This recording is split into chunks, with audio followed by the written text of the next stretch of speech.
we meet them back. We meet them backstage. We meet the manager backstage, and I think I'm going to take it and be able to hold it and just take it and show it to Geddy and Alex. And he's like, silly rabbit. We're 20 minutes from showtime. Nobody goes near the guys. If you want it approved, I got to take it.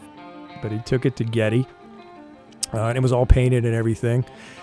Geddy really liked it, but it was painted in the yellow and red and orange like the original Starman logo. Geddy looked at it and said, they're doing too much here. This needs to be, the figure needs to be silver. Silver Surfer is what he said. So that was Ged's feedback. And then they actually took it to Neil. I was a little surprised if there was, Neil's just, pretty much keeps to himself and, less involved with that kind of stuff. Actually took it to Neil, and Neil picked it up, and it was a weighty piece. Our pieces are heavy. They're resin. I think he picks it up, and it's just this weighty, substantial, super detailed thing, and he's just like, cool. I want it painted gunmetal, though, to match my drum kit. So they each had their they want different versions of it. So I thought I knew best, and what I did was best, and I agreed, well, we'll do the Silver Surfer, but I think they're going to see that what I've come up with is better. And we went and did all three ideas, and Geddy's by far was the absolute right way to go. When we put them all next to each other, it was the clear winner. So good job, Geddy. Good job, Geddy. He knows. Yeah. You mentioned about the difficulty in getting that 3D piece from a 2D piece. Like, how do you overcome that to make it so lifelike? Well,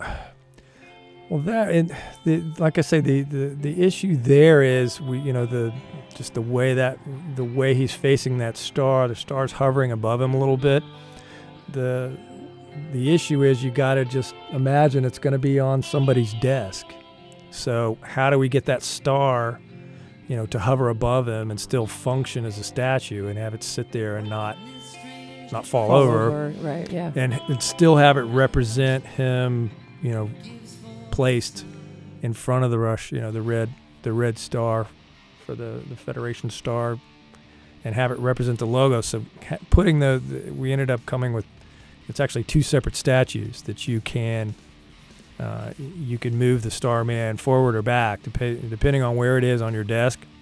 Is it above you on a shelf? Is it in front of you? You can adjust where the Starman is in relation to the star, forward or back. So if you're that hardcore fan and you want it to look right from wherever it is set up, you can do that yourself. That's what we came up with. Very cool. Low tech, but it works. It works, right. They didn't want to do themselves. They were so happy. They liked the Starman enough that they came back and said, this is actually pretty cool. Let's do, let's do us from the 70s. So yeah, so it was the Starman that actually got them to say, let's do more. Right. Yeah. The original answer was no, and we did Starman, and they liked that, and they put it up at their website, and it did really well. Fans really liked it. The feedback was great. Management company called back and said, well, let's think about doing the guys. I mean, this went well, and they've worked with you a little bit. There's a rapport, level of comfort, right? Some trust going. So sure. let's do that. So Neil's actually in production and all approved. The Alex and Geddy, the designs are approved. We're still in pre-production there. We hope to release them all together sometime in 2011. So we're working on it. All right, hang in there. We have assumed control.